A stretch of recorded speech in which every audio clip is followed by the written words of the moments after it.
Как заставить ребенка кашлять? Возможные способы. Как заставить ребенка кашлять? Возможные способы. Кашляющий ребенок – всегда повод для волнения родителей. Хотя болеющий, но не кашляющий ребенок должен вызывать куда больше опасений, потому что по типу кашля можно определить диагноз А. Также понять, легко малышу откашляться или нет. Кашляющий малыш – значение кашля для организма. Кашель – это не только признак болезни. С его помощью взрослые дети очищают верхние и нижние дыхательные пути.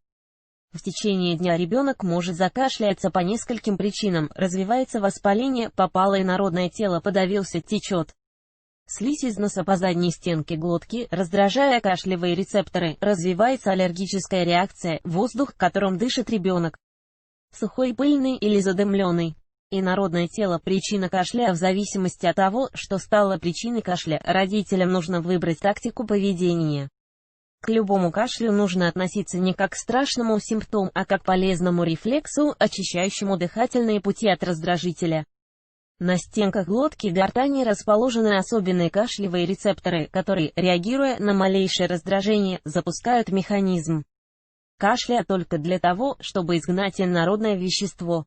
В мозге каждого человека также есть кашлевый центр, который раздражается по двум причинам: от токсинов, выделяемых болезнетворными бактериями, и по сигналу кашлевых рецепторов дыхательных путей.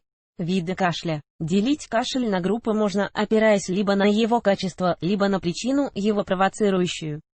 Чаще всего, когда врач спрашивает о том, какой именно кашель мучает ребенка, его интересует качество, сухой он или влажный, потому что, если кашель сухой, нужно непременно принимать меры для того, чтобы он стал влажным.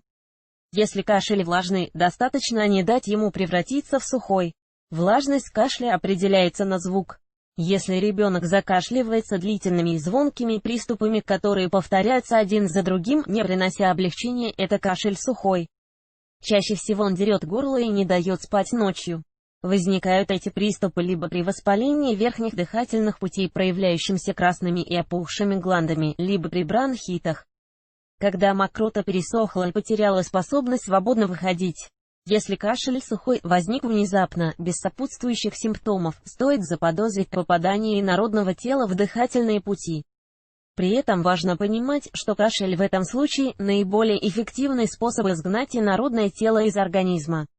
Внимание! Если ребенок, подавившись, может кашлять, ему нельзя мешать постукиваниями по спине и просьбами открыть рот. Самостоятельный кашель важнее ли массажа? Опасность кашля для грудничков. Грудные дети редко болеют вирусными или бактериальными инфекциями. Кашель в месяц чаще всего возникает на фоне захлебывания молоком или из-за сухого воздуха в помещении. Если грудной ребенок действительно заболел, возникает определенная опасность. Связано это с тем, что ткани глотки и трахеи обильно выстланы тонкими капиллярами и сосудами. При возникновении воспаления моментально образуется отек, который может перекрыть просвет глотки, преградив проход воздуху. Поэтому любой воспалительный процесс грозит удушьем. Важно! Любой кашель у грудничка требует обязательного осмотра доктором. Польза откашливания. При возникновении воспалительного процесса из-за вирусной или бактериальной инфекции значительно увеличивается объем мокроты, выделяемой бронхами. Если ребенок не кашляет, мокрота скапливается в бронхах и легких, становясь благоприятной средой для размножения бактерий. Именно скопление мокроты в легких является причиной возникновения пневмонии. При любых заболеваниях дыхательных путей ребенок должен иметь возможность прокашляться. Популярный педиатр Евгений Комаровский уверен, если годовалый ребенок с ненарушенным общим состоянием время от времени покашливает, проблема не в здоровье малыша, а в качестве воздуха, которым он дышит. Причина затрудненного откашливания. Для того, чтобы мокрота легко отходила от стенок бронхов и легких, она не должна быть густой.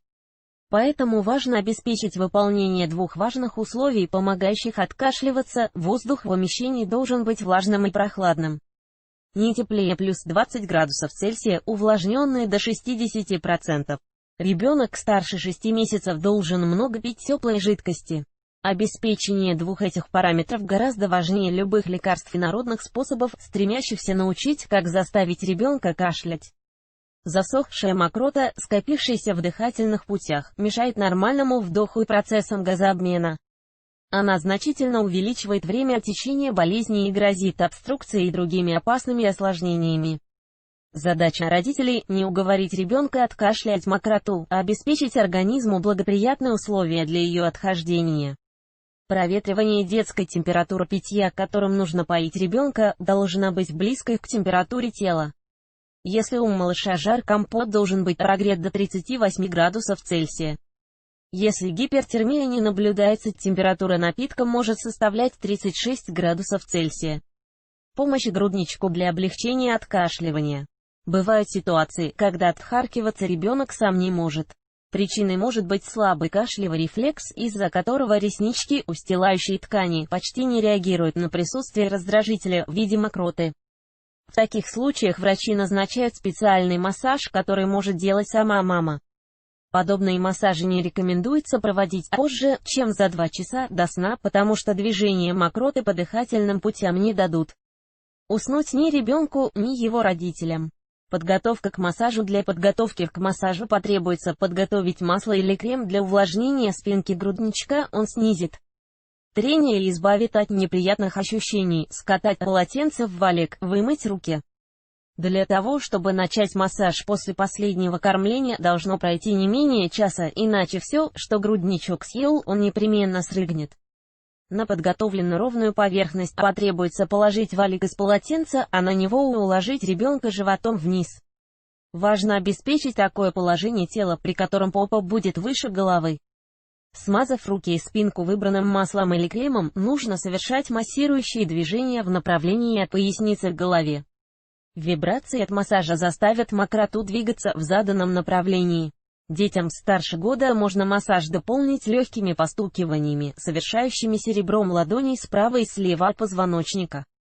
Частые и легкие похлопывания также должны двигаться в направлении от поясницы к голове.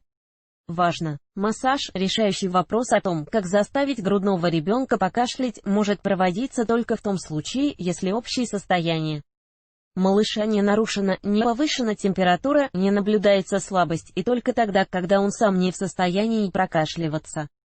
Причины вызвать врача. Любой здравомыслящий родитель должен понимать, что вызов врача является обязательным действием, как только грудничок кашлянул, чихнул.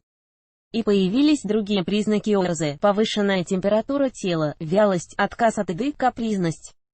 Дети первого года жизни особенно подвержены опасности удушья, поэтому никакого самолечения без постановки диагноза квалифицированным специалистом быть не может. Недопустимо бездумно заставлять малыша откашливать мокроту, не зная причины нарушения состояния ребенка, потому что, если кашель бактериальный, необходим комплекс особых мер, включающий обязательный прием антибактериальных препаратов.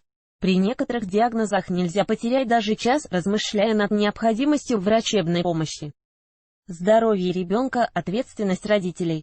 Любовь к ребенку измеряется не количеством подаренных игрушек и стоимостью коляски, а стремлением обеспечить комфортные для маленького организма условия.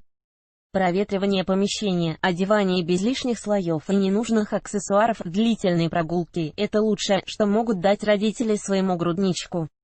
Видео